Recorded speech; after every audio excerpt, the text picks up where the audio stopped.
Hello guys, हामी रवि दाइको नास्ता पसल हिँडेको। हामी चाहिँ खानी भनेर हिँडेको। धेरै भोक लागिसक्यो हामीलाई। अहिलेसम्म रवि दाइको नास्ता पसल भेटेको छैन। अब कतिखेर भेटिन्छ त्यो पनि हामीलाई थाहा छैन। होटेल आइपुगेका छन्।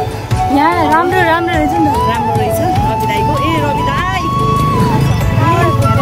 हामी अब डेस्टिनेसनमा पुगिसकेका छौँ। We will update more.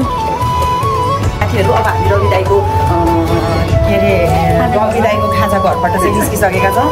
जति सोचेर आएका थियौँ त्यति धेरै चाहिँ थिएन। अब चाहिँ हामी बाहिर निस्किँदैछौँ। अब चाहिँ हजुरहरूलाई हामी देखाउनेछौँ अब कुन ठाउँमा चाहिँ हामी जान्छौँ अनि कुन ठाउँमा चाहिँ खाजा खान्छौँ। अनि हजुरहरूले सबैजनाले हेरिदिनुहोस् ल। हामीले अब जुन खाँदैछौँ सबैजना भएर। त्यहाँ आलु चा खाएर आएको त्यहाँनिर। अनि त्यसपछि चाहिँ हामीले चाहिँ जुदो खाँदैछौँ। शान्त कस्तो छ? ठिक छ? खान नसकेर